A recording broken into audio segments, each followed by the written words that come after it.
யாத்ராகம புஸ்தகம் 12ஆம் அதிகாரம் 11ஆம் வசனத்தில் 13ஆம் வசனம் வரைக்கும். யாத்ராகம புஸ்தகம் 12ஆம் அதிகாரம். அதை புசிக்க வேண்டிய விதமாவது, நீங்கள் உங்கள் அறைகளை கச்சையை கட்டி கொண்டு உங்கள் கால்களில் பாதரட்சியை தொடுத்து கொண்டு உங்கள் கையில் தடி பிடித்து கொண்டும் அதை தீவிரமாய் புசிக்க கடவீர்கள். அது கர்த்தருடைய பஸ்கா. அந்த ராத்திரியிலே நான் எகிப்து தேசம் எங்கும் கடந்து போய் எகிப்து தேசத்தில் உள்ள மனிதர் முதல் மிருக ஜீவன்கள் மட்டும் முதற்பேராக இருக்கிறவெல்லாம் அதம் பண்ணி நீதியை செலுத்துவேன். நானே கர்த்தர். நீங்கள் இருக்கும் வீடுகளில் அந்த இரத்தம் உங்களுக்காக அடையாளமாக இருக்கும். அந்த இரத்தத்தை நான் கண்டு உங்களை கடந்து போவேன். நான் எகிப்து தேசத்தை அழிக்கும்போது அழிக்கும் வாதை உங்களுக்குள்ளே வராதிருக்கும். அல்லேலூயா. அருமையான சம்பவத்தை நம்ம குறித்து வாசிக்கிறோம். இது நமக்கு நமக்கு எல்லாருக்கும் தெரிஞ்ச சம்பவம் தான். இது என்னதுங்க? பஸ்கா இல்லைங்களா? ஜனங்கள், இஸ்ரவேல் ஜனங்கள் எகிப்திலிருந்து விடுதலை ஆகுவது முன்பாக, அவர்களை தேவன் விடுவிக்கும் முன்பாக இந்த காரியத்தை அனுசரிக்கும்படியாக தேவன் அவர்களுக்கு சொன்னார். அப்போ தேவன் அவர்களுக்கு சொன்ன விதமாவது என்னவென்றால், அந்த பஸ்காவை அவர்கள் அனுசரிக்க வேண்டும். அதை நம்ம வாசித்தோம் இல்லைங்களா? அவருக்கு ஒரு ஆட்டை அடித்து அந்த ஆட்டின் ரத்தத்தை அங்கே என்ன பண்ண வேண்டும்? அந்த வீட்டு வாசலில் பூச வேண்டும் இல்லைங்களா? இதை மட்டும் தான் நம்ம தியானித்து இருக்கிறோம். இதை பற்றி நிறையா பேசியிருக்கிறோம். நாம் ஆண்டவர் நாளைக்கு நம்மோடு கூட பேசுகிறதுனா, அந்த பஸ்காக்கு அப்புறம், அந்த பலி செலுத்தப்பட்டதுக்கு அப்புறம், அந்த இரத்தம் சிந்தப்பட்டதுக்கு அப்புறம் தேவன் ஒரு பெரிய காரியத்தை செய்தார். அல்லேலூயா, அல்லேலூயா. அப்போ பார்த்தீங்க அப்படி என்றால் நம்முடைய வாழ்க்கையில் அந்த காரியம், அதுக்கு அடுத்தது என்ன நடந்துச்சு என்றால் நமக்கு தெரியும். ஜனங்கள் அந்த பஸ்காக்கு பிற்பாடு அவர்கள் கடந்து செல்கிறவர்களாக இருந்தார்கள். அதாவது மூவிங் ஃபார்வர்டு. ஹல்லேலூயா, ஹல்லேலூயா. அப்போ இயேசு கிறிஸ்து அந்த இடத்துல சிந்தப்பட்ட ரத்தம் அந்த ஆடாக ஒப்பிடுகிறோம். இன்றைக்கி அந்த ஆட்டுக்கு பதிலாக இயேசு கிறிஸ்து நமக்காக சிந்தப்பட்டிருக்கிறார், நமக்காக அடிபட்டிருக்கிறார். அவருடைய ரத்தம் சிந்தப்பட்டிருக்கிறது. அவருடைய ரத்தத்தை நம்ம அடையாளமாக பெற்றிருக்கிற நாம் அந்த ரத்தத்தை பூசிக்கொண்டு தேவன் விரும்புகிறது என்னவென்றால், நாம் அடிமையாக எகிப்திலே இருக்க வேண்டும் என்று தேவன் விரும்பவில்லை. அங்கே ரத்தம் சிந்தப்பட்டது எதுக்கென்றால், உன்னை விடுதலையாக்கி நீ தேவனுக்குள்ளாக முன்னேறி கொண்டே போக வேண்டும். ஹல்லேலூயா, ஹல்லேலூயா. உன்னுடைய ஆசீர்வாதங்கள் கடந்து சொல்லி போய்கொண்டே இருக்க வேண்டும். அதுக்காகத்தான் தேவன் ரத்தம் சிந்தினார். ஹல்லேலூயா. அந்த பஸ்காவுக்கு பின்பாக பார்த்தீங்க என்றால், அந்த ரத்தம் பூசப்பட்ட பின்பு அந்த எகிப்தில் தேவன் ஒரு பெரிய விடுதலை தேவன் ஜனங்களுக்கு கொடுத்தார். தேவன் ஜனங்களை ரட்சித்து அந்த விடுதலை காப்பாற்றி அவர்களை எகிப்தில் வைக்கவில்லை. அவர்கள் கடந்து செல்லும்படியாக, அவர்கள் வாழ்க்கையில் முன்னேறும்படியாக தேவன் அவர்களுக்கு கிருபை செய்தார். ஹல்லேலூயா. இந்த நாளில் கூட அருமையான தேவனுடைய பிள்ளைகளே, தேவன் உங்களுக்காக மரித்து உங்களுக்காக எனக்காக ரத்தம் சிந்தது எதுக்கென்றால், நீங்களும் நானும் இதே நிலைமையில் இருக்க வேண்டும் என்பது அல்ல, நம்முடைய வாழ்க்கையின் முன்னேற கொண்டே இருக்க வேண்டும். எத்தனை பேர் விசுவாசிக்கிறீங்க? ஹல்லேலூயா. அவர் ரத்தத்தினால என் வாழ்க்கையில் ஒரு மாறுதல் வந்து கொண்டே இருக்கும். ஹல்லேலூயா. நான் கடந்து போய்கொண்டே இருப்பேன். ஹல்லேலூயா. என் வாழ்க்கையின் மேலே நோக்கியே நான் போய்கொண்டே இருப்பேன். ஆமென். அதுதாங்க சிலுவை குறித்த ஆசீர்வாதம். ஹல்லேலூயா, ஹல்லேலூயா. அங்கே பார்த்தீங்க அப்படின்னா தேவனுடைய சித்தம் அப்படி என்னன்னா, அவங்க கடந்து சொல்ல வேண்டும். அதனால தான் பார்த்தீங்கன்னா அவங்க அந்த எகிப்து தேசத்திலிருந்து விடுதலை ஆக்கி அவங்க என்ன போனாங்க? அவங்க கானானுக்கு கடந்து செல்ல வேண்டும். ஹல்லேலூயா. அவங்க பார்த்தீங்கன்னா ஒரே இடத்துல இருக்கல. 40 வருஷமாக தேவன் அவர்கள் வழிநடத்தி கொண்டே போய் கொண்டிருந்தார். ஹல்லேலூயா. ஒவ்வொரு நாளும் ஒரு வாழ்க்கையில் மேன்மைகளை கண்டார்களா இல்லைங்களா? ஹல்லேலூயா. அற்புதங்களை கண்டாங்களா இல்லையா? அதிசயங்களை கண்டாங்களா இல்லையா? அவங்க கானான் தேசத்தில் போய் அடைய மட்டும் தேவன் அவர்களை நடத்தி கொண்டே போனார். அவர்கள் இருந்த இடத்துல இருக்கல. அவங்க வாழ்க்கையின் தரம் உயர்த்தப்பட்டது, அவர்கள் ஆசீர்வாதம் உயர்த்தப்பட்டது, அவர்கள் மேன்மை அடைந்தார்கள். அதே நன்மையை தான் தேவன் உங்களுக்கும் எனக்கும் சிலுவையின் மூலமாக கொடுத்திருக்கிறார். எத்தனை பேர் விசுவாசிக்கிறீங்க? ஹல்லேலூயா, ஹல்லேலூயா. நம்முடைய வாழ்க்கையில் அருமையான தேவனுடைய பிள்ளைகளே, நான் இதை ரட்சிக்கப்பட்டேன், என் சாபம் நீங்கிறது உண்மைதான், வியாதி நீங்கினது உண்மைதான், ஆசீர்வாதம் பெற்ற உண்மைதான். அது மாத்திரமல்ல, தேவன் நம்முடைய வாழ்க்கையில் நம்ம கடந்து செல்கிறவர்களாக, நம்முடைய வாழ்க்கையில் நாம் முன்னேறுவர்களாக தேவன் நம்மளை வைக்க விரும்புகிறார். தேவன் உங்களுக்கு நம்ம கொடுக்குற ஆசீர்வாதம் என்னன்னா, நம்முடைய படிப்பில் தேவன் முன்னேறும்படியாக செய்வார். நம்முடைய வேலைகளில் தேவன் மேலே போகும்படியாக செய்வார். நம்முடைய தொழிலில் தேவன் மேலே போகும்படியாக செய்வார். நம்ம குடும்ப தரத்தில் நம்முடைய ஸ்டேட்டஸை தேவன் மேலே உயர்த்துவார். திரும்ப விசுவாசிக்கிறீங்க? ஹல்லேலூயா. அந்த ஒரு விசுவாசம் உங்களுக்கு வேணும். சிலுவையினால் அவர் இரத்தத்தினால் எனக்கு நான் பெற்ற ஒரு காரியம் என்னவென்றால், என் வாழ்க்கை முன்னேறி கொண்டே போகிறது. ஹல்லேலூயா. ஆம், தடைகள் வரதான் செய்யும், செங்கடல் இருக்கத்தான் செய்யும், அங்கே பார்வன் பின்தொடரதான் செய்வான், அங்கே கசப்பான தண்ணீர் மாறா இருக்கத்தான் செய்யும், அங்கே எனக்கு ஆகாரம் இல்லாமல் இருக்கத்தான் செய்யும். ஆனால் ஒன்று, நான் இயேசுவின் இரத்தத்தினால் மீட்கப்பட்டவன், இயேசுவின் இரத்தத்தினால் விடுதலையாக்கப்பட்டவன். என் வாழ்க்கையில் நான் இப்படியே இருக்க மாட்டேன், நான் கடந்து போய் கொண்டே தான் இருப்பேன். ஹல்லேலூயா, ஹல்லேலூயா. அதுக்காக தான் அங்கே தேவன் எனக்காக ரத்தம் சிந்தினார். ஹல்லேலூயா, ஹல்லேலூயா. நம்ம விசுவாசிக்க வேண்டும், நான் கடந்து செல்லுவர்களாக இருப்பேன். ஆமென். ஹல்லேலூயா, ஹல்லேலூயா. அப்படி நம்ம முன்னேறி போகும் பொழுது தான் தேவன் நம்மளை ஆசீர்வதி. அழகாக அதேமாதிரி நம்ம ஆவிக்குரிய வாழ்க்கையிலும் நாம் கடந்து செல்லுவர்களாக முன்னேறலாக இருக்க வேண்டும். ஒரு மனிதனுக்குள்ளாக இயேசுவின் ரத்தம் இருந்துச்சுன்னா அவனுடைய ஆவிக்குரிய வாழ்க்கை அப்படியே இருக்காது. நீங்கள் பார்த்தீங்க அப்படின்னா இல்லையா, இயேசு ரத்தத்தில் ஞானஸ்நானம் பெற்ற பின்பு இயேசு மரித்ததுக்கு அப்புறம் பார்த்தீங்க அப்படின்னா பவுல், பேதுரு, சீஷர்கள்லாம் அவங்க வாழ்க்கையில் அப்படியே இல்லை, முன்னேறி கொண்டே போனார்கள். ஹல்லேலூயா, ஹல்லேலூயா. அவருடைய ஊழியம் என்ற வாழ்க்கையில், ஆவிக்குரிய வாழ்க்கையில், ஒரு பரிசுத்தமான வாழ்க்கையில் அவங்க வளர்ந்து கொண்டே போனார்கள். ஹல்லேலூயா. அதனால தான் பவுல் சொல்வார் இல்லைங்களா, 2 தீமோத்தேயு 4:7 நல்ல போராட்டத்தை போராடினேன், ஓட்டத்தை முடித்தேன், விசுவாசத்தை காத்து கொண்டேன். ஹல்லேலூயா, ஹல்லேலூயா. அப்போ பார்த்தீங்க அப்படி என்றால் நல்ல போராட்டத்தை போராடினேன், ஓட்டத்தை முடித்து. அப்போ நம்ம வாழ்க்கையில் இயேசுவின் ரத்தம் எனக்குள்ளே இருக்கிறதுனால அந்த ரத்தம் என்னை அப்படியே ஸ்டாக்னேட்டாக இருக்க விடாது, என்னை தேவனுக்குள்ளாக கடந்து செல்ல எனக்கு உதவி செய்யும். ஹல்லேலூயா. அதான் சொல்லுவாங்க இல்லைங்களா, ஓடுற தண்ணி என்ன இருக்காதுங்க, அழுக்கு இருக்காது, தேங்கி இருக்கிற தண்ணி தான் அழுக்காக இருக்கும். கரெக்டாக இல்லைங்களா? அப்போ நம்முடைய வாழ்க்கையில், கிறிஸ்துவ வாழ்க்கையில் இயேசுவின் ரத்தத்தை பெற்ற நாம, இயேசுவின் ரத்தத்தினால் கழுவப்பட்ட நாம, நம்முடைய கிறிஸ்துவ வாழ்க்கை ஓடுகிற வாழ்க்கையாக இருக்க வேண்டும், அது நிற்கிற வாழ்க்கையாக இருக்கக்கூடாது. ஹல்லேலூயா. என்னுடைய ஜெப வாழ்க்கையில் நான் வளர்கிறவனாக இருக்க வேண்டும், என்னுடைய வேத வாசிப்பில் நான் வளர்கிறவனாக இருக்க வேண்டும், நான் பரிசுத்தத்தில் நான் வளர்கிறவனாக இருக்க வேண்டும். அருமையான தேவனுடைய பிள்ளைகளை ஜெபிப்பதிலும், தேவனுக்காக கொடுப்பதிலும், தேவனுக்காக ஊழியம் செய்வதிலும், நான் எல்லாவற்றிலும் நான் வளர்கிறவனாக இருக்க வேண்டும். நான் ஏன் வளர்றேன் அப்படின்னா, என்னுடைய பலத்தினால் அல்ல, எனக்குள்ளே இருக்கிற இயேசுவின் ரத்தத்தினால். இயேசுவின் ரத்தம் ஒரு மனுஷனுக்குள்ளே இருந்துச்சு அப்படின்னா அவன் சும்மாவே இருக்க மாட்டான், அவனால் சும்மாவே இருக்க முடியாது. அதை அவனை தட்டி எழுப்பி பவுல் சொன்னது போல, எதை நல்ல ஓட்டத்தை எதுக்காக அழைக்கப்பட்டானோ அதை பிடித்து கொள்ளும்படி ஆசையாய் ஓடுகிறேன். அப்படி தான் ஒரு மனுஷனை செய்யும். இன்றைக்கி நம்ம இயேசுவரை ரட்சிக்கப்பட்டு, இயேசு ரத்தத்தினால நம்ம கழுவப்பட்டு, இன்றைக்கி இருக்கிற நம்ம கிறிஸ்துவ வாழ்க்கை தேவனுக்கு முன்பாக எவ்வளோ நேரம் ஓடிக்கொண்டு இருக்கிறது?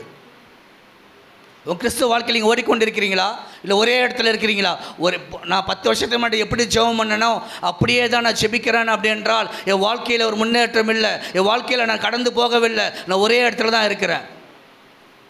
தேவன் ஒரே இடத்துல இருக்கும்படியாக உங்களையும் இன்னும் அழைக்கவில்லை. நம்ம கானான் தேசத்தை போய் சேர வேண்டும். அப்படி கானான் தேசத்தை நம்ம போய் சேர வேண்டும் என்றால் நாம் கடந்து செல்வர்களாக இருக்க வேண்டும். ஹல்லேலூயா, ஹல்லேலூயா. உங்களோட ஜெப வாழ்க்கை, உங்கள் வேத வாசிப்பு எப்படி இருக்கிறது? இயேசுவின் ரத்தத்தினால் கழுவப்பட்டோம் என்றால் நம்மளால் வேதத்தை தியானிக்காமல் இருக்க முடியாது, வேதத்தை படிக்காமல் இருக்க முடியாது, வேதத்தை சிந்திக்காமல் இருக்க முடியாது. ஆனால் நம்ம இன்றைக்கி எப்படி இருக்கிறோம்? பிசாசு நம்மளை அட்டாக் பண்ணணும் அப்படின்னா என்ன தெரியுமா செய்வானா, நமக்கு எது வேல்யூபிள் திங்கோ அதை தான் அட்டாக் பண்ணுவானா. நாம் எது மேலே அதிகமாக ஆசை வைத்திருக்கிறோமோ அவனுக்கு தெரியும், நம்முடைய மென்டாலிட்டி தெரியும், நம்முடைய காரியம் தெரியும். இன்றைக்கி நம்ம கர்த்தரை விட்டு பின்வாங்க செய்ய வேண்டும் என்றால், நம்மை கர்த்தரை விட்டு விலக செய்ய வேண்டும் என்றால், சாத்தான் நம்ம எதை அதிகமாக நேசிக்கிறோமோ, எதுக்கு அதிகமாக முக்கியத்துவம் கொடுக்குறோமோ அதை தான் கை வைப்பான். ஹல்லேலூயா, ஹல்லேலூயா. அதை நம்ம அறிஞ்சிருக்கணும். அதுதான் யோபுக்கு அவன் செஞ்சான். ஹல்லேலூயா. ஆனால் அவனுக்கு தெரியல, யோபு எல்லாவற்றை பார்க்கலும் கர்த்தருக்கு அதிகமாக வேல்யூ வச்சுருந்தார். ஹல்லேலூயா, ஹல்லேலூயா. இன்றைக்கி நம்முடைய வாழ்க்கையில் இயேசுவின் ரத்தத்தை தவிர எனக்கு வேறு எதுவும் முக்கியம் இல்லை, எனக்கு அதுதான் முக்கியம். ஏன்னா இயேசுவின் ரத்தம் தான் எனக்கு முக்கியம். அவர் மரித்திருக்கிறாரு, எனக்கு சிலுவையில் இயேசு கிறிஸ்து எனக்காக ஜீவனை கொடுத்துருக்கிறாரு, நான் அவருக்காக வாழ்வேன். அதுதான் என் வாழ்க்கையை நோக்கமாக இருக்க வேண்டும். அல்லேலூயா, அல்லேலூயா. பவுலுடைய வாழ்க்கை பார்த்தீங்கன்னு வச்சுக்கோங்களேன், அவர் அநேக பாடுகள் இல்லைங்களா. 2 கொரிந்தியர் 11 வீட்டில் பார்த்து பாருங்கள். அவர் காவலில் வைத்தாங்க, வாரினால் அடித்தார்கள் இல்லைங்களா. அநேக பாடுகள் பட்டார். ஏன்? கிறிஸ்துவின் அன்பு என்னை நெருக்கி ஏவுகிறது. அந்த அன்பு நமக்குள்ளே இருந்துச்சுன்னா நம்மளை அப்படியே இருக்காது. அது நம்ம தேவனுக்காக ஓடும்படியாக செய்யும். நம்முடைய கிறிஸ்துவ வாழ்க்கை அது வளருகிற வாழ்க்கையாக இருக்கும். அந்த சிலுவையை பார்த்தோம் என்றால் நம்ம சும்மா இருக்க மாட்டோம். அந்த சிலுவையை பார்த்தோம் நம்ம சும்மா இருக்க மாட்டோம். அருமையான தேவனுடைய பிள்ளைகளை, இயேசு கிறிஸ்து ஏன் அந்த சிலுவை மறிக்கணும் தெரியுமா? யோவான் ஸ்நானகனை சிலுவையில் அறையலை, ஒரே துண்டை வெட்டிட்டாங்க. ஆனால் இயேசு கிறிஸ்துவுக்கு அங்கே உபத்திரவத்தோடு கூட அங்கே பாடுகளோடு கூட மரித்தார். ஏன் தெரியுமா? ஏன்னா அது எப்படியாவது இயேசு கிறிஸ்துவ அந்த சிலுவை மரத்தில் என்ன பண்ணக்கூடாது, அவர் ஜெயிக்கக்கூடாதுன்ட்டு சொல்லி சாத்தானவன் என்ன பண்ண பிளான் பண்ணான். அல்லேலூயா, அல்லேலூயா. அவர் அதை ஒரு அழகாக தலையில் அடித்தார்கள், தலையில் முள்மடி சூட்டினார்கள். ஏன்னா தலையில் தான் அவர் தேவனுடைய வசனங்கள் இருக்குது, தேவனுடைய சித்தம் இருக்கிறது. எப்படியாவது அது வேதனைப்படுத்தும் போது இயேசு கிறிஸ்து தேவ சித்தத்தை செய்யக்கூடாது, தேவனுடைய வசனம் அவர் சிந்தனையிலிருந்து மாற வேண்டும் என்று சொல்லி ஒரு பிசாசு என்ன பண்ணான், அநேக வேதனைகள் கொடுத்தான். அவர் சரீரத்தில் ஒரு இடத்துல ஒரு வேதனைப்பட்டிருக்கார் என்றால் அதுக்கு ஒரு ஆவிக்குரிய அர்த்தம் இருக்குது. இயேசு கிறிஸ்து எப்படி சிலுவையில் பிசாசை ஜெயித்தாரோ நம்மளும் நம்ம அன்றாட வாழ்க்கையில் சாத்தானை ஜெயிக்கிறவர்களாக இருக்க வேண்டும். அல்லேலூயா. அவரை நம்ம ஜெயிக்கும் பொழுது தான் அது நம்மளோட வாழ்க்கையில் ஆசீர்வாதத்தை கொடுக்கும். இயேசுவின் ரத்தம் பார்த்தீங்க அப்படின்னா அது நமக்கு ஒரு பெரிய பாதுகாப்புங்க. எடுத்து வாசிக்கலாம். ஆதியாகம புத்தகம் 6ஆம் அதிகாரம் 8ஆம் வசனம். நோவாவுக்கு கர்த்தருடைய கண்களில் கிருபை கிடைத்தது. 13ஆம் வசனம் வாசிப்போமா? அப்பொழுது தேவன்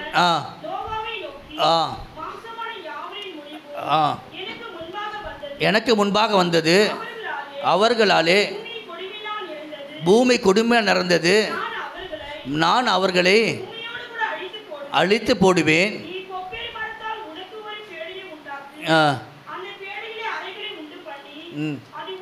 உங்களுக்கு தெரியும் இந்த சம்பவம். அது ஆவிக்குரிய அர்த்தத்தை மாத்திரம் நம்ம தியானித்து போகும். பார்த்தீங்கன்னா ஆண்டவர் சொல்லுவார், அந்த பூமி அக்கிரமத்தினால் நிறைந்திருக்கிறது, அந்த பூமியில் பாவம் பெருகி கொண்டிருக்கிறது, நீயும் உன் குடும்பமும் ரட்சிக்கப்பட வேண்டும் என்றால் நீ ஒரு பேழையை உண்டாக்கு என்று சொல்லுகிறார். அல்லேலூயா. நோவா பேழையை உண்டாக்கினார். ஆனால் நோவா பேழையை கட்டுவதை பார்க்கிலும் அங்கே பார்த்தீங்கன்னா அது ஏன் பேழையை கட்டினார்? நோவா சொல்கிறாரு, மழை வரப்போகுது, தேவன் பூமி அழிக்கப் போகிறாரு, நீங்கள் எல்லாம் பேழைக்குள்ளே வாங்கன்னு சொல்லும் பொழுது உலகம் முழுதும் அவரை நிந்தித்தது. உலகத்தை மனிதர்கள் அவரை நிந்தித்தார்கள். அருமையான தேவனுடைய பிள்ளைகளே, ஆனால் நோவாவோ கர்த்தரை நம்பினான். அல்லேலூயா. இன்னைக்கு நம்மளும் சொல்கிறோம், இந்த பூமி அழிய போதுப்பா, இயேசு வரப்போகிறாரு, நீ இயேசு கிட்ட வா, அவர் விசுவாசிச்சுக்கோ, அவரை ஏற்றுக்கொள்ளும் பொழுது இன்னைக்கு உலகம் சிரிக்கிறது, உலகம் நம்மை பார்த்து நினைக்கிறது. அருமையான தேவனுடைய பிள்ளைகளே, அந்த நோவா நாள் நடந்தது போல ஒரு நாள் மழை வந்தது. அல்லேலூயா, அல்லேலூயா. அருமையான தேவன், அந்த பேழைக்குள்ளே போன நோவாவும் அவன் குடும்பத்தாரும் ரட்சிக்கப்பட்டார்கள். அல்லேலூயா. இந்த பாவ உலகத்தில் நீங்களும் நானும் உங்கள் குடும்பமும் என் குடும்பமும் ரட்சிக்கப்பட வேண்டும் என்றால் இயேசுவின் இரத்தத்தினால கழுவப்பட வேண்டும். நமக்கு இயேசுவின் இரத்தம் தாங்க பேழை. அல்லேலூயா, அல்லேலூயா. அந்த இரத்தம் என்ற பேழைக்குள்ளே நாம் போய்விட்டோம் என்றால் இந்த பூமியில் எவ்வளோ பெரிய மழை வந்தாலும் அந்த கடல் ஆடலாம், படகு ஆடலாம், ஆனால் அந்த பேழைக்குள்ளே இருக்கிறதுனால, இயேசுவின் இரத்தத்துக்குள்ளே இருக்கிறதுனால நமக்கு ஒரு தீங்கும் வராது. அல்லேலூயா, அல்லேலூயா. அன்னைக்கு பார்த்தீங்க அப்படின்னா இயேசுவின் ரத்தம் அந்த இடத்துல பார்த்தீங்கன்னா அந்த பூமியை அழித்து கொண்டு இருக்கிறது. அங்கே பூமியை அங்கே பார்த்தீங்கன்னா அங்கே மக்கள்லாம் வெள்ளத்தை அழித்து கொண்டு இருக்கிறார்கள். ஆனால் அந்த பேழைக்குள் இருந்த நோவாவும் குடும்பத்தாரும் பாதுகாப்பாக இருந்தார்கள். அல்லேலூயா, அல்லேலூயா. அந்த பேழைக்குள்ளே அவர்களுக்கு பராமரிப்பு இருந்தது. நோவாவின் பேழைக்குள்ளே, அந்த பேழைக்குள்ளே நோவாவுக்கும் அவன் குடும்பத்தாருக்கும் ஆகாரம் இருந்தது. அந்த பேழைக்குள்ளே நோவாவுக்கும் அவர் குடும்பத்தாருக்கும் ஒரு பாதுகாப்பு இருந்தது. அல்லேலூயா, அல்லேலூயா. இயேசுவின் ரத்தத்துக்குள்ளே நீங்கள் இருந்தீங்கன்னா உங்களுக்கு பாதுகாப்பு உண்டு. அல்லேலூயா. இயேசுவின் ரத்தம் எப்படி நோவாவையும் குடும்பத்தையும் பாதுகாத்ததோ உங்களையும் உங்கள் குடும்பத்தையும் பாதுகாக்கும், உங்களையும் உங்கள் குடும்பத்தையும் போஷிக்கும், உங்களையும் உங்கள் குடும்பத்தையும் அந்த பேழை அந்த இரத்தமானது ஆசீர்வாதத்தினால் நடத்தும். அல்லேலூயா, அல்லேலூயா.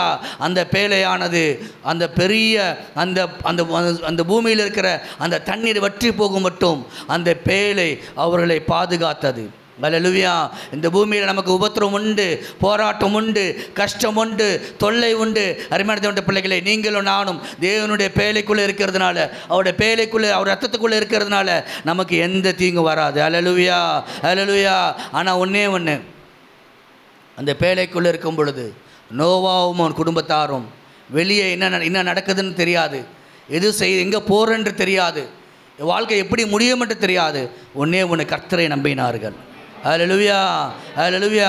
அவர் ரத்தத்தினால் கழுவப்பட்டீங்க அப்படின்னா, நீங்கள் அந்த பேழைக்குள்ளே இருக்கிறது, அந்த ரத்தத்துக்குள்ளே இருக்கிறது உண்மைன்னு நீங்கள் விசுவாசிச்சிங்கன்னா, இன்றைக்கி உங்கள் வாழ்க்கை படகு ஆடுற மாதிரி இருக்கலாம். வெளியெல்லாம் சவுண்டு கேட்கலாம், வெளியெல்லாம் மரண உலகங்கள் கேட்கலாம். ஐயோ எனக்கு என்ன ஆக போகுது, நான் இயேசுவை நம்பி வந்துட்டேனே, நான் இயேசுவை விசுவாசி ஏற்றுக்கொண்டேனே, ஐயோ நான் அந்த பூமியில் தனியாக இருக்கிறேனே, என்ன நடக்க போகுது, என் வாழ்க்கை என்ன நடக்க போகுது, எதிர்காலம் என்ன நடக்க போகுது, நீங்கள் கேள்விக்குறியாக இருக்கலாம். உங்களுக்கு எங்கே போகிறீங்கன்னு கொண்டு அறியாமல் இருக்கலாம். ஆனால் ஒன்றே ஒன்று, இயேசுவின் ரத்தத்துக்குள்ளே நீங்கள் இருக்கிறதுனால அவர் உங்களை நேர்வழியாக நேர்த்தியாக கொண்டு செல்வார். அல்லேலூயா, அல்லேலூயா. அந்த பேழை ஆராத் என்ற மலையில் போய் நின்றுச்சுங்க. அல்லேலூயா, அல்லேலூயா. அந்த பேழை மேலான இடத்துல கொண்டு போய் நிறுத்திச்சு. இயேசுவின் ரத்தம் உங்களையும் உங்கள் குடும்பத்தையும் மேலான இடத்துல கொண்டு போய் நிறுத்தும். அல்லேலூயா, அல்லேலூயா. ஒருவேளை இன்றைக்கி ஆடுற மாதிரி இருக்கலாம், இன்றைக்கி பேழை முழுகிற மாதிரி இருக்கலாம். ஆனால் ஒன்றே ஒன்று, ஆனால் ஏற்ற நேரத்தில் தேவன் உங்களை உயர்த்தி வைப்பார். ஏன்னா நீங்கள் அவர் ரத்தத்துக்குள்ளே இருக்கிறீங்க. அல்லேலூயா. அவர் ரத்தத்தினால் மீட்கப்பட்டிருக்கிறீங்க. அல்லேலூயா. அவர் உங்களுக்காக ஜீவனை கொடுத்து மீட்டிருக்கிறாரு. அந்த பேழை அவ்வளோ சீக்கிரம் நம்மளை விடாதுங்க. அல்லேலூயா. அந்த இயேசுவின் ரத்தம் அவ்வளோ சீக்கிரம் நம்மளை விடாதுங்க. ஏன்னா அந்த ரத்தம் வெளியேறப்பட்டது. அல்லேலூயா. அதில் தேவன் தம்முடைய சொந்த குமாரனை உங்களுக்காக கொடுத்தார். அல்லேலூயா, அல்லேலூயா. சொந்த ஜீவனையே அவர் நமக்காக என்ன பண்ணார், அவர் கொடுத்தாருங்க. இப்போ அந்த ரத்தத்தினால் கழுவப்பட்டிருக்கிற நம்மளோட வாழ்க்கையில் தேவன் ஒருபோதும் கைவிட மாட்டார். அல்லேலூயா, அல்லேலூயா. அந்த விசுவாசம் நமக்கு வேணும். ஏன்னா நம்ம வாழ்க்கையில் தேவன் நம்ம கடந்து செல்வர்களாக வைத்திருக்கிறார். நம்ம வாழ்க்கையில் தேவன் நமக்கு ஒருபோதும் கைவிட மாட்டார். அந்த விசுவாசத்தோடு கூட நோவா இருந்தான். நோவாவும் குடும்பமும் ரட்சிக்கப்பட்டது. அல்லேலூயா. தேவன் பார்த்தீங்கன்னா ஒரு புதிய பூமியை என்ன பண்ணார், அவங்களுக்கு உண்டாக்கி வைத்தார். அல்லேலூயா, அல்லேலூயா. நமக்கும் தேவன் ஒரு புதிய வானமும் புதிய பூமியும் உண்டாக்கி வைத்திருக்கிறாரு. அல்லேலூயா. புதிய நகரம் எருசலேமை தேவன் வைத்திருக்கிறாரு. அல்லேலூயா, அல்லேலூயா. ஏன்னா நீங்கள் நானும் ரட்சிக்கப்பட்டிருக்கிறோம், அவர் ரத்தத்தினால் கழுவப்பட்டிருக்கிறோம். நமக்கு ஒரு நம்பிக்கை உண்டு, நான் இங்கே மரித்தால் தேவ ராஜ்யத்துக்குள்ளே சென்றடைவேன் என்று. அல்லேலூயா, அல்லேலூயா. தேவன் இவ்வளோ நன்மை செஞ்சுருக்கிறாரு. ஆனால் தேவன் நம்ம கிட்ட என்ன எதிர்பார்க்கிறார் தெரியுமா? 2 கொரிந்தியர் புத்தகம் 5ஆம் அதிகாரம் 15ஆம் வசனம். இது வரைக்கும் நான் சொன்னதெல்லாம் தேவன் கொடுத்த ஆசீர்வாதம். அப்போ இயேசு கிறிஸ்து மரித்ததில் அநேக நன்மை இருக்குது. ஆனால் அவர் எதுக்காக மரித்தார் என்றால் என்னது? திருப்பி வாசிங்க. பிழைத்திருக்கிறவர்கள் தங்களுக்கென்று பிழைத்திராமல், பார்த்துங்க, தங்களுக்காக மரித்து எழுந்தவர்க்கென்று பிழைத்திருக்கும்படி எல்லாற்றுக்காகவும் மரித்தார் என்று நிதானிக்கிறோம். இயேசு கிறிஸ்து மரித்தது எதுக்கென்றால் நாம் பிழைத்திருக்க வேண்டும், நம்ம ரட்சிக்கப்பட வேண்டும், நம்ம பாவத்திலிருந்து விடுதலையாக்கப்பட வேண்டும், நம்ம வாழ்க்கை ரட்சிக்கப்பட வேண்டும். ரட்சிக்கப்பட்டு நம்ம யாருக்காக பிழைத்திருக்கணுமா? கர்த்தருக்காக பிழைத்திருக்கணும். அல்லேலூயா, அல்லேலூயா. தங்களுக்காக மரித்து எழுந்தவர்க்கென்று பிழைத்திருக்கும்படி. இப்போ இன்றைக்கி சிலுவை தான கூட்டத்துக்கு வந்திருக்கிற உங்களுக்கு ஒரு கேள்வி, நீங்கள் யாருக்காக வாழ்கிறீங்க? பிழைத்திருக்கிறவன் தங்களுக்கென்று பிழைத்திருக்கிறாமல் கர்த்தருக்கென்று பிழைத்திருக்கிறேன்னா, என் வாழ்க்கையை முழுவதுமாகவே இயேசு கிறிஸ்து மரிச்சதன் நோக்கம் நீங்களும் நானும் அவருக்காக வாழ வேண்டும். அல்லேலூயா, அல்லேலூயா. அதுக்காக தான் அவர் மரித்தார். அதனால தான் பவுல், பேதுரு, வேதத்தில் பார்த்தீங்கன்னா ஸ்தேவான் எல்லாரும் அவருக்காக வாழ்ந்தார். அதனால தான் உலகம் அவர்களுக்கு பாத்திரமாக எண்ணப்படவில்லை. உலகத்தையும் உலகத்தில் காரியத்தையும் ஒரு பொருட்டாகவே அவங்க எண்ணலை. ஏனென்றால் அவர்களுக்கு ஒரு எண்ணம் உண்டு, அவர்களுக்கு ஒரு நோக்கம் உண்டு, அவர்களுக்கு ஒரு சிந்தனை உண்டு. இயேசு கிறிஸ்து எனக்காக மரிச்சிருக்கிறாரு, இனி நான் அவருக்காக தான் பிழைத்திருக்க வேண்டும். அல்லேலூயா, அல்லேலூயா. அதுக்காக தான் வாழ வேண்டும் என்று சொல்லி தேவன் நமக்காக என்ன பண்ணாருங்க? மரித்தார். அல்லேலூயா. அப்போ நம்ம பிழைத்திருக்கிறோம் என்றால் எதுக்காக பிழைத்திருக்க வேண்டும் என்றால் அவருக்கு மகிமை செலுத்தும்படியாக பிழைத்திருக்க வேண்டும். அல்லேலூயா. ஏசாயா தீர்க்கதரிசன புத்தகம் 43ஆம் அதிகாரம் 21ஆம் வசனம் இப்படியாக சொல்லுகிறது. ஏசாயா தீர்க்கதரிசன புத்தகம் 43ஆம் அதிகாரம் 21ஆம் வசனம். அப்போ தேவன் நம்ம ஏற்படுத்தி எதுக்கென்றால் அவருக்கு நாம் மகிமை செலுத்தும்படியாக தேவனுக்காக நம்ம பிழைத்திருக்க வேண்டும். அல்லேலூயா. நாம் பிழைத்திருக்கிற ஒவ்வொரு நாளும் தேவனுக்கு மகிமை உண்டாகிறவர்களாக இருக்க வேண்டும். அல்லேலூயா, அல்லேலூயா. இந்த ஜனத்தை ஏற்படுத்தின இவர்களின் துதியை சொல்லி வருவார்கள். இதே தான் தேவன் தனக்காக இல்லைங்களா, தனக்காக ஒரு ஜனத்தை ஏற்படுத்தினார். யாரை ஏற்படுத்தினார்?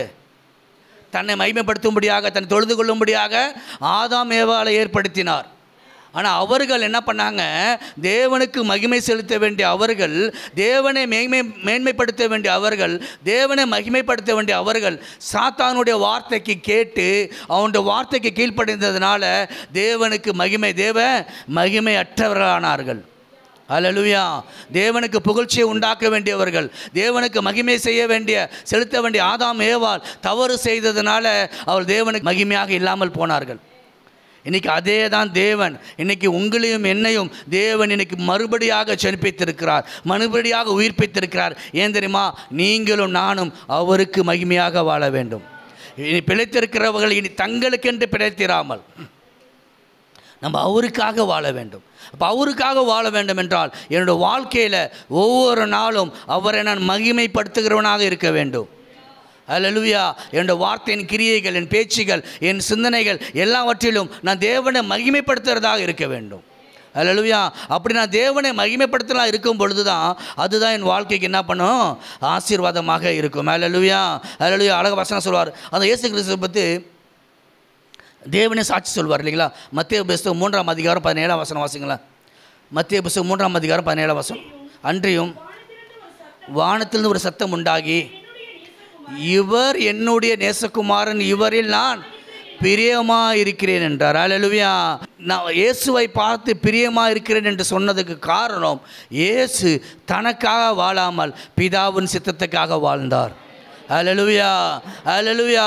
அப்போ யாரெல்லாம் பிதாவுக்கு பிரியமாக இருக்கும்படி இயேசுவுக்கு பிரியமாக வாழ்கிறோமோ, இயேசுவுக்காக நம்ம ஜீவிக்கும் பொழுது அங்கே ஆண்டவர் சொல்வார், நம்மை பார்த்து சொல்வார், நீ எனக்கு பிரியமாக இருக்கிறாய். அல்லேலூயா, அல்லேலூயா. அப்போ நம்ம தேவனுக்கு பிரியமாக இருக்க வேண்டும் என்றால் நாம் வாழ்கிற வாழ்க்கை தேவனுக்காக வாழ வேண்டும்.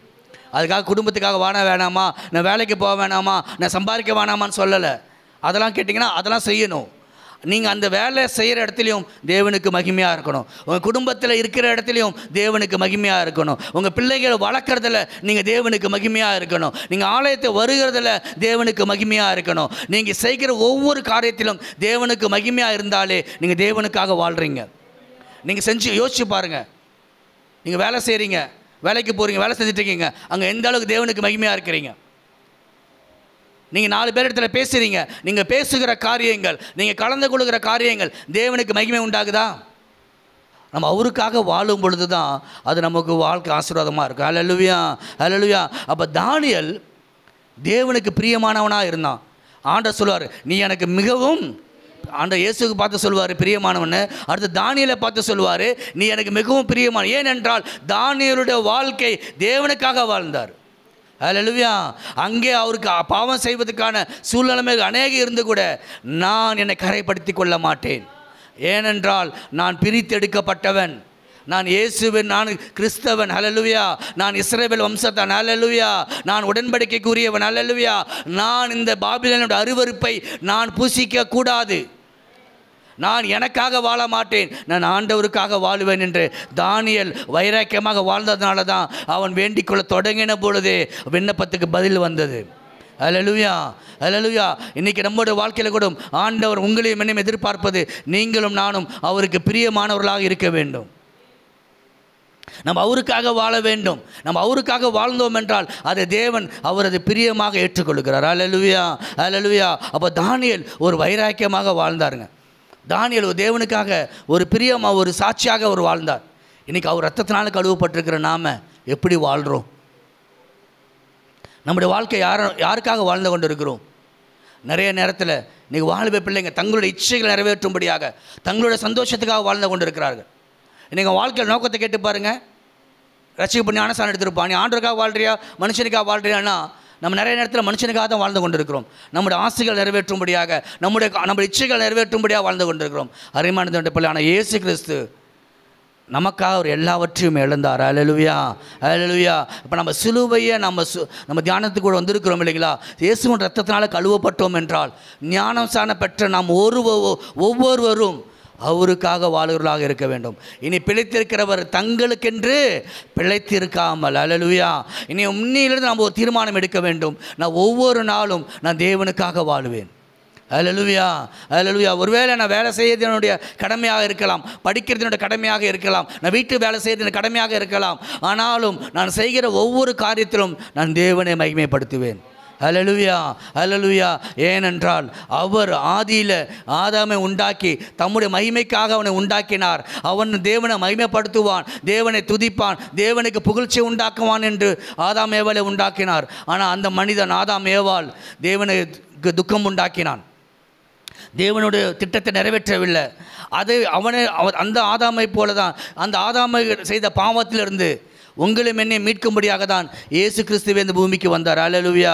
இன்னைக்கு இயேசு கிறிஸ்து தம்முடைய ரத்தத்தை சிந்தி தேவன் தம்முடைய குமாரனை அனுப்பி அவர் ரத்தத்தினால் நம்மளை மீட்டெடுத்தது எதுக்குன்னா, நீங்களும் நானும் அவருக்கு மகிமையாக வாழ வேண்டும் என்று. அல்லேலூயா, அல்லேலூயா. அவருக்காக நம்ம வாழ வேண்டும் என்று. நம்ம 2 வாழ்க்கை வாழ்ந்து கொண்டிருக்கிறோம். கொஞ்ச நேரம் ஆண்டவருக்காக வாழ்கிறோம், அநேக நேரம் உலகத்துக்காக வாழுகிறோம். வேதம் சொல்லுது, உலகத்தில் உள்ளவைகளும் அன்பு கூறாதிரு. நினச்சி பாருங்கள், இயேசு கிறிஸ்து நினச்சிருந்தாருன்னா அந்த சிலுவையிலிருந்து அவரால் இறங்கி இருக்க முடியும். அவருக்கு வெளியேறப்பட்டது என்ன தெரியுமா? இயேசுக்கு தன்னுடைய பிதாவோடு கூட உள்ள உறவு. அல்லேலூயா. அதனால தான் பிசாசு அங்கே பார்த்து அவர் அடித்தான்.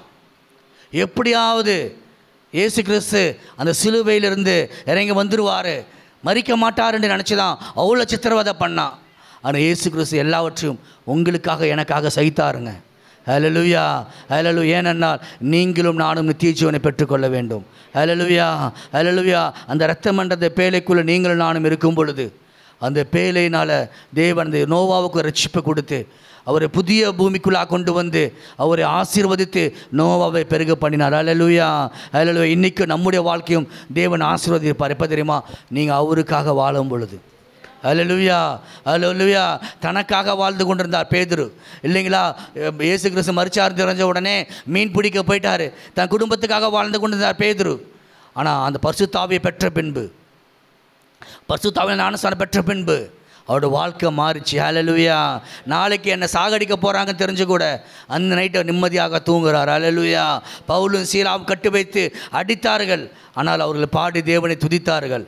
இன்றைக்கி உங்கள் வாழ்க்கையில் கஷ்டம் வரும் பொழுது, துன்பம் வரும் பொழுது, நம்ம இயேசுவின் ரத்தத்தினால் கழுவப்பட்டது உண்மை என்றால், இயேசுவின் ரத்தம் நமக்குள்ளே இருப்பது உண்மை என்றால், எல்லா துன்பத்திலும் நம் தேவனுக்கு மகிமையாக இருக்க முடியும். அல்லேலூயா. எந்த கஷ்டம் வந்தாலும், எந்த இடத்தில் வந்தாலும் நம் தேவனை விட்டு பிரிய மாட்டோம். அவர் ரத்தம் சிந்தி என்னை மீட்டிருக்கிறார், அவர் தன்னுடைய ஜீவனை கொடுத்து என்னை மீட்டிருக்கிறார். அப்போ இனிமேட்டு நான் ஒவ்வொரு நாளும் நான் தேவனுக்காக வாழ என்னை மாற்றிக்கொள்ள வேண்டும் என்று செபிங்க. எவ்வளோ நேரம் நம்ம மனுஷனை பிரியப்படுத்துறதுக்காக, எவ்வளோ நேரம் இந்த மொபைலை பார்க்குறோம், எவ்வளோ நேரம் டிவி பார்க்குறோம், எவ்வளோ நேரம் உலக காரியங்கள் பேசுகிறோம், எவ்வளோ நேரம் உலகத்துக்காக நேரத்தை செலவு பண்ணுறோம். ஏன் அந்த நேரத்தை நம்ம ஆண்டவருக்காக வாழ்கிறதுக்கு உபயோகப்படுத்தக்கூடாது? ஆண்டவர் சித்தம் செய்துக்கு நாம் உபயோகப்படுத்தக்கூடாது? நம்ம ஆண்டவருக்காக நம்ம அதை மகிமைக்காக பயன்படுத்தும் பொழுது பார்த்திங்கன்னா தேவன் அதை ஆசீர்வதிப்பார். அல்லேலூயா. அது வசனம் சொல்லுகிறது, ரோமர் எழுதின புத்தகம் 12ஆம் அதிகாரம் 2ஆம் வசனம், மனம் புதிதாகிறதுனாலே மறுரூபம் ஆகுங்கள். அல்லேலூயா, அல்லேலூயா. மறுரூபம் என்பது டிரான்ஸ்ஃபார்மேஷன். ஒவ்வொரு நாளும் நம்ம மாறிக்கொண்டே இருக்க வேண்டும். அப்போ ஒவ்வொரு நாள் எப்படி மாறிக்கொண்ட வேண்டும் என்றால், இந்த பிரபஞ்சத்துக்கு ஒத்த வேஷம் தெரியாமல் நம்ம 2 வாழ்க்கை வாழக்கூடாது.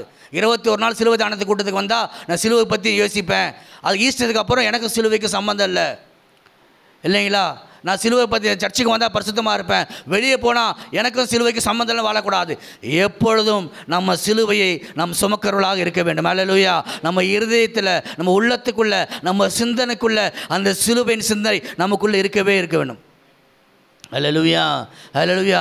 எந்த மனுஷனுக்குள்ள அந்த சிலுவையின் சிந்தை இருக்கிறதோ, அந்த சிலுவை குறித்த உணர்வு ஒரு மனுஷனுக்கு எப்பொழுதெல்லாம் இருக்கிறதோ, எப்போது நினச்சி கொண்டிருக்கிறானோ, அவன் வாழ்க்கையை தேவன் ஆசீர்வாதமாக மாற்றுவார். அல்லேலூயா, அல்லேலூயா. அருமையான பிள்ளைகளே, நம்ம இந்த பிரபஞ்சத்துக்கென்று ஒத்த வேஷம் தெரியாமல் தேவனுடைய நன்மை சித்தம் எதுன்னு பார்த்து அவருக்கு சித்தமான, அவருக்கு பிரியமாக நாம் என்ன பண்ண இருக்க வேண்டும். அல்லேலூயா. அப்படி நம்ம அவருக்கு பிரியமாக இருக்கும் பொழுது தேவன் நம்ம என்ன பண்ணுவாருங்க?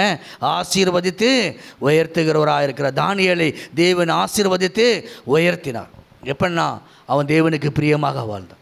இன்றைக்கி நம்முடைய வாழ்க்கையில் நம்ம யாருக்கு பிரியமாக வாழ்கிறோம்? யாருடைய சித்தம் செய்கிறோம்? தேவன் நமக்காக ரத்தம் செஞ்சதுங்கன்னா நம்ம தேவனுக்குள்ளே வளர்கிறவர்களாக கடந்து போகிறவர்களாக இருக்க வேண்டும்.